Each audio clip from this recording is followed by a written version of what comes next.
안녕하세요. 산마르교회 양병모 목사입니다. 이런 말이 있죠. 언중유골이라는 말입니다. 말 속에 유골, 뼈가 있다는 거죠. 즉 예사로운 말 속에 뜻이 있다는 겁니다. 그렇지 않습니까? 어떤 정치인이 이야기를 할 때 그것은 무슨 의도로 이야기했다 이렇게 이야기하기도 하죠.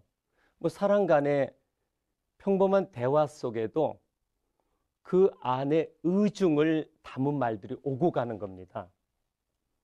하물며 어떻겠습니까? 이 하나님의 말씀은 보다 더 깊은 뜻이 있지 않겠습니까? 우리의 삶의 환경 속에서 주어지는 보이는 것을 가지고 또는 이스라엘 역사를 가지고 어떤 사건 속에서 하고 싶은 뜻이 있는 겁니다. 이런 시간을 통해서 그 뜻을 알아가자는 거죠. 그래서 글자 속에 담겨진 하나님의 뜻을 찾아가는 시간, 바로 이런 시간입니다. 오늘은 시간에 가시나무 이야기라는 제목으로 같이 나누고 싶습니다. 가시나무 이야기입니다.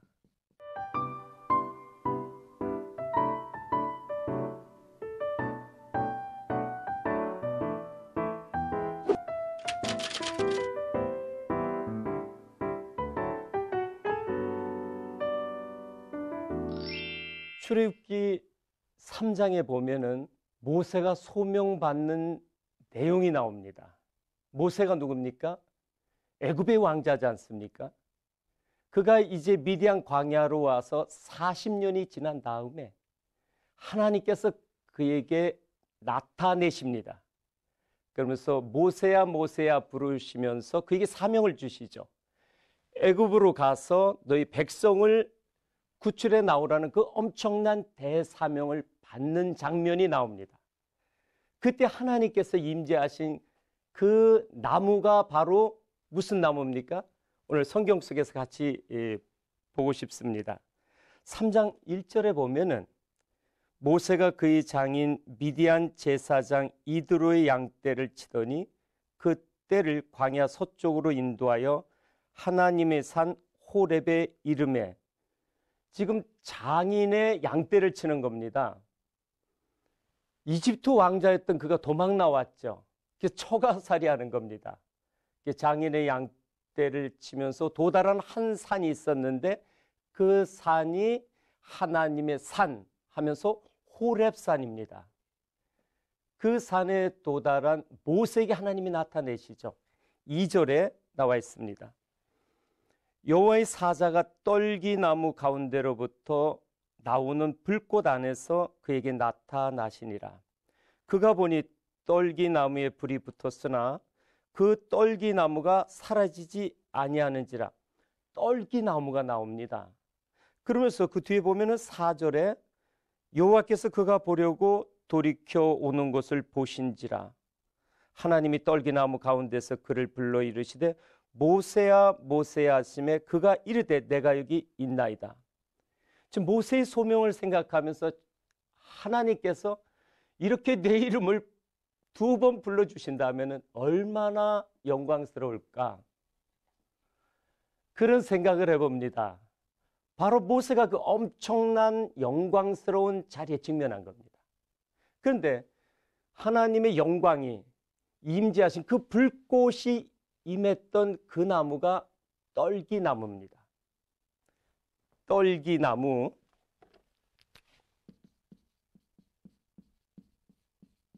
그런데 이 떨기나무를 영어 번역에는 이걸 부시 해가지고 숲을 이렇게 번역을 해놨죠. 보다 좀 정확한 뜻을 히브리어에서 찾을 수 있습니다. 히브리어로는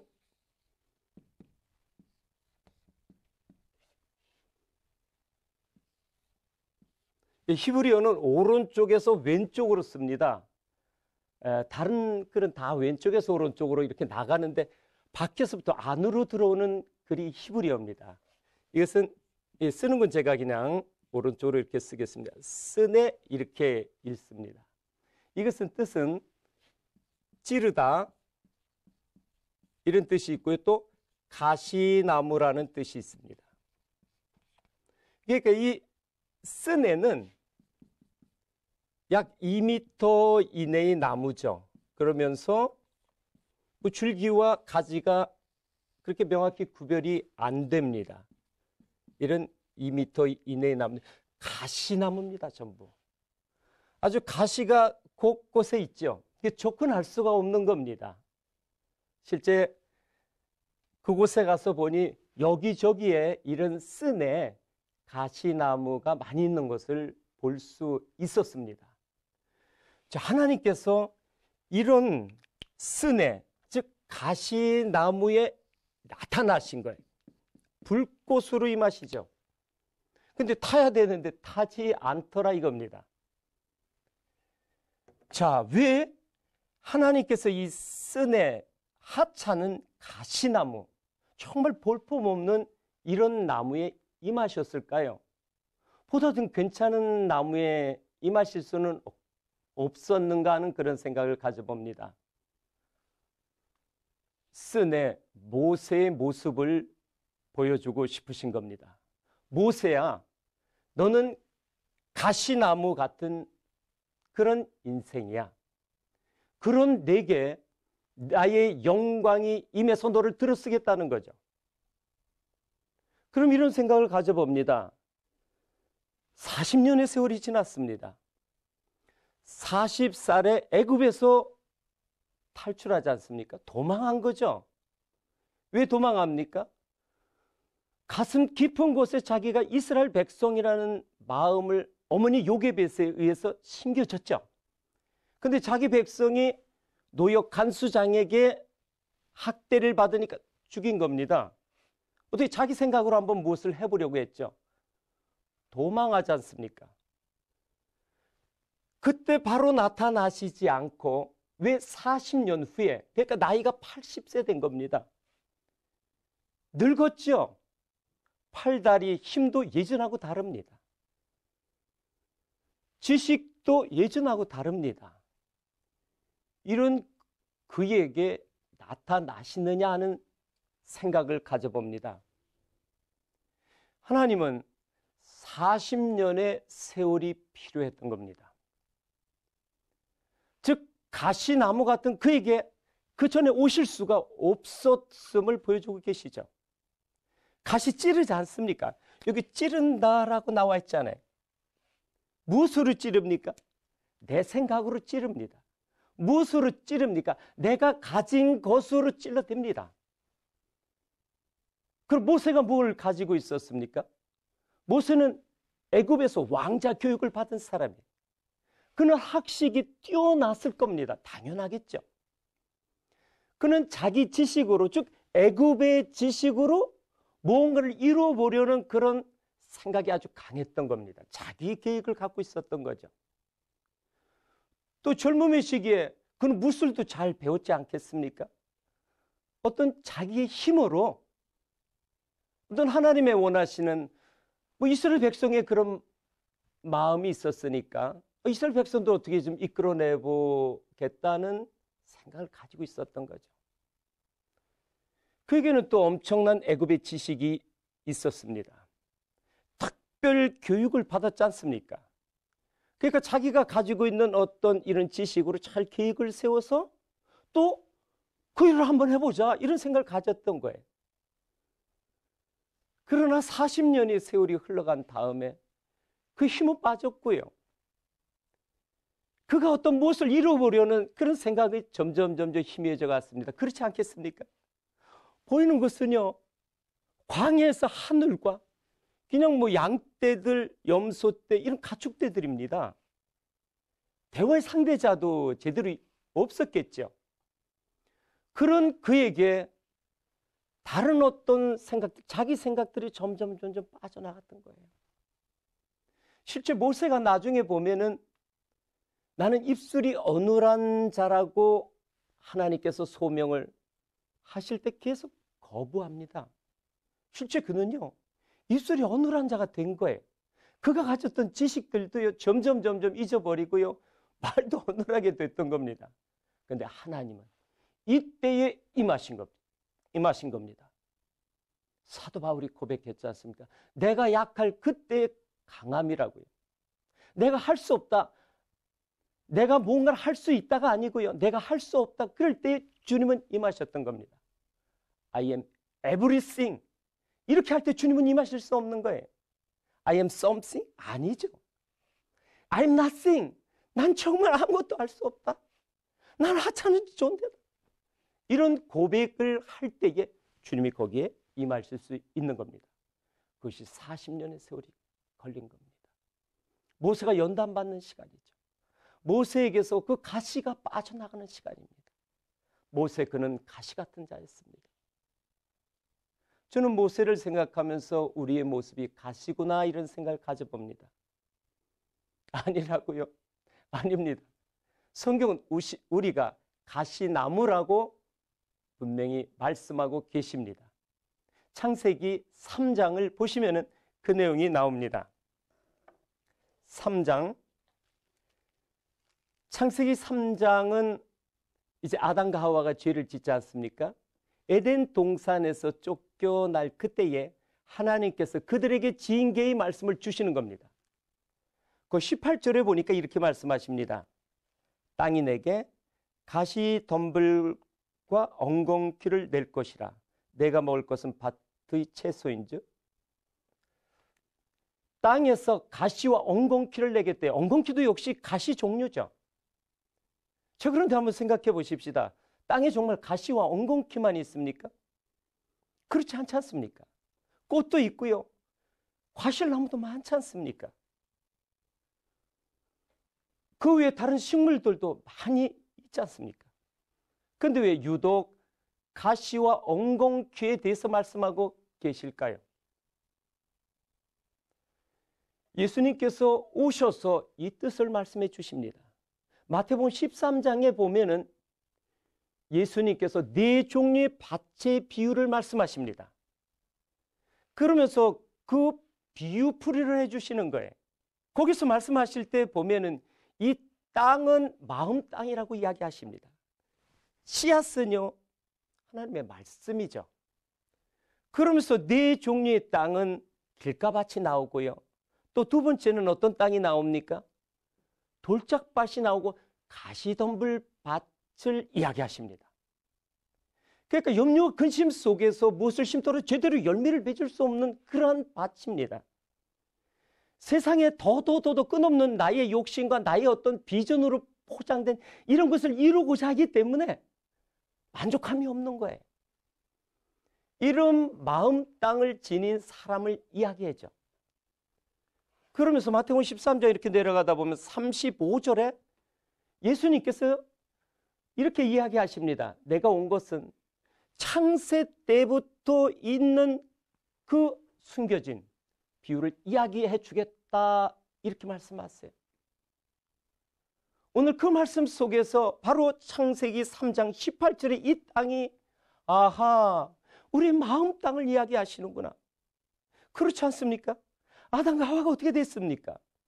자기 보이는 것으로 욕심을 따라갔습니다. 선악 지식을 나무 위를 따라간 거예요. 내 육체적 본능적 판단으로 죄를 범한 겁니다. 그의 가치 기준은 이제 생명나무 하나님의 말씀이 아니고 눈에 보이는 현상적인 것이 기준이 된 거예요. 그럴 때 그의 마음 속에서는 이미 자기라는 이 똘똘 뭉친 강한 돌들이 아니 가시들이 있기 때문에요. 하나님의 말씀이 들어가서 열매 맺을 수 없는 겁니다. 이미 이것을 아시고 하나님께서는 아담과 하와에게 아니 그 후손들에게 그 마음 땅이 가시와 엉겅퀴가 될 것이라는 것을 미리 얘기해 주시는 거죠. 가시나무입니다. 저는 아무리 생각해 봐도 가시나무입니다. 내 생각이 너무 많아요. 내 계획이 너무 많습니다. 주님을 받아들일 수 있는 그런 넉넉한 공간이 너무 부족한 거죠.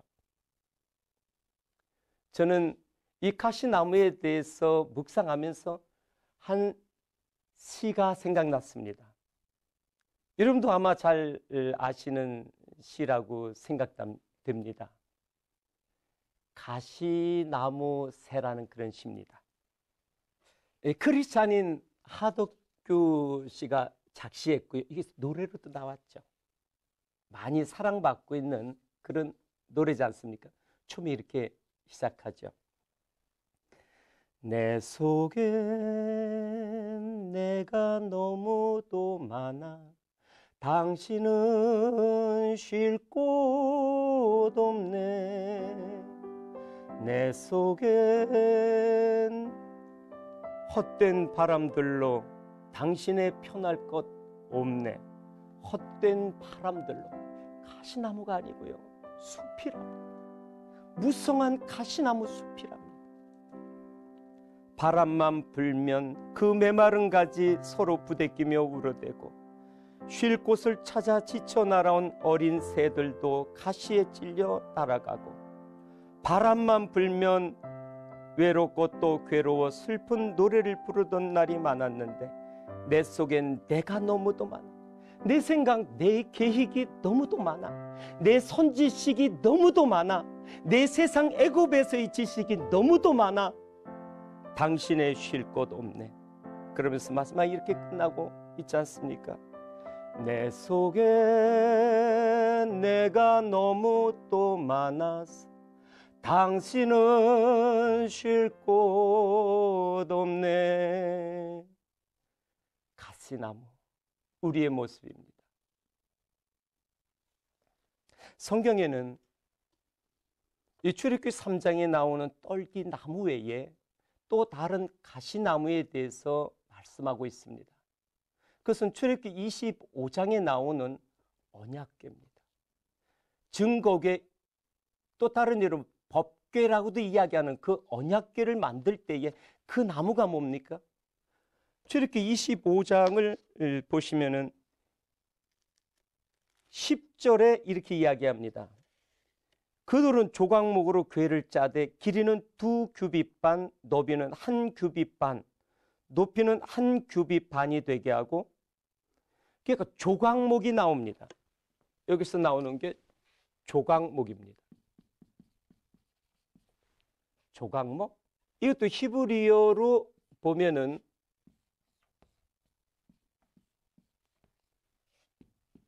시팀 이렇게 읽습니다. 그러니까 시팀 나무가 조각목입니다. 이 시팀 나무도 보면은 찌르다, 괴롭히다, 그런 뜻이 내포되어 있고요. 아카시아 나무입니다.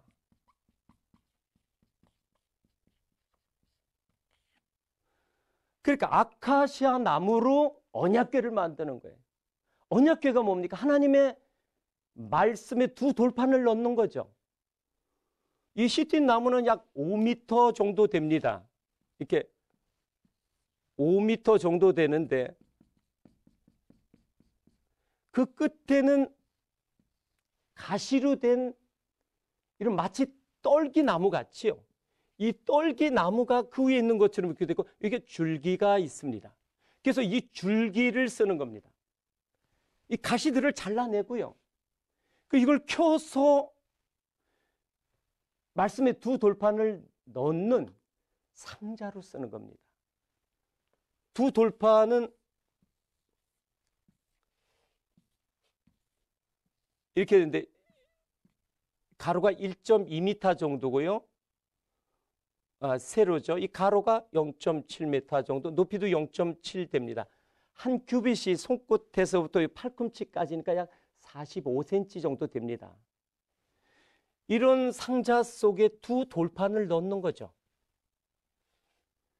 이 2 돌판을 넣으면서 여기 보면 11절에 또 계속해서 말씀하시는 게 보면은 순금으로 그것을 싸되 그 안팎을 싸고 위쪽 가장자리로 돌아가며 금태를 두르라 말씀하십니다. 그러니까 이렇게 만든 그 상자 속에 순금으로 덮으라는 거예요. 안과 밖으려. 금은 무엇을 의미합니까? 금은 연단을 뜻합니다. 욥이 고백하지 않습니까? 욥이 그가 나를 단련하신 후에는 내가 순금같이 나오리라라고 고백합니다. 24K 금이면은요, 24번 풀무불에 들어갔다 나오지 않습니까? 이런 엄청난 연단을 통한 것을 뜻합니다. 두 돌판을 넣는 상자는요, 가시 아카시아 나무로 만드는데 이게 다 잘라내고 톱으로 켜고요, 대패질 당하겠죠. 그리고 안팎을 금으로 싸고, 그뿐만이 아니고 요 사방에 금태를 두르랍니다. 왕관이죠. 결국 왕과 같은 사람, 땅을 다스리는 사람입니다. 자기 마음 땅을 다스릴 수 있는 사람이죠. 내 안에 올라오는 끊임없는 욕심을, 원망과 분노를, 내 생각을, 자기를 이길 수 있는 사람입니다. 이런 사람 속에 주님은 오시겠다는 거예요. 주님은 말씀이시지 않습니까? 그 말씀의 하나님은 나를 하나님의 거처 삼으셔서 오시고 싶어 하시는 겁니다. 엄청난 은혜죠. 가시나무 같은 내게 오셔서 집을 삼으시겠다는 거예요. 이보다 큰 하나님의 은혜가 있습니까? 조각목, 시딤, 아카시아 나무입니다. 모세에게 임하셨던 이 스네, 언약궤를 만들겠다는 이 시딤 나무, 가시나무입니다. 끊임없이 내 생각으로 상대를 찌를 뿐만 아니라 하나님을 찔러댑니다. 우리는 잘 알지 않습니까? 어디서 하나님을 찔러댑니까? 예수님이 쓰신 가시관이요, 이 가시관으로 찔러댔지 않습니까? 내 생각과 다르다고요, 내 방법과 다르다고요, 찔러댄 거예요. 이제 오늘 말씀을 맺으면서 저는 모세에게 임하셨던 이 하나님의 엄청난 은혜, 정말 쓰네 같은 이런 가시나무 같은 모세에게 임하셨던 하나님의 은혜, 아카시아 나무 같은 이 시딤에 임하셔서 당신의 집으로 그 엄청난 말씀의 그릇으로 삼으시는 하나님의 은혜, 이 은혜를 생각하면서 이제 우리는 더 이상 주님을 찌르는 가시나무 아니요, 주님의 영광을 드러내는 면류관이 되어야 됐다고 오늘 이 시간 생각해 봅니다. 우리의 삶을 통해서 우리를 바라보면서 주님을 높이는 그런 면류관, 우리를 통해서 아니 저 사람 같으면은, 저 아무개 목사 같으면은 내가 저가 믿는 하나님을 어찌 믿을까 하는 그런 가시 같은 사람 아니에요. 주님의 아픔이 되는 그런 사람 아니에요. 이제 우리를 통하여 하나님의 영광을 드러내는 그런 아름다운 면류관 되어야 됐다고 생각하는 겁니다. 신앙의 여정은 내게 있는 가시를 하나 둘 떼어나가는 여정이라고 생각합니다. 오늘 하루도 가시 하나 떼어내는 겁니다. 언젠가는 내게 오셔서, 언젠가는 그 엄청난 하나님의 사명으로 함께 하시는, 언젠가는 내게 오셔서 내 안에 충만히 거하시는 그런 하나님의 성전 삼으시는 주님의 은혜, 그 은혜로 오늘 힘들고 어렵겠지만은 그 가시 하나 떼어내는 아름다운 복된 여정 되시기를 주님의 이름으로 축원합니다. 감사합니다.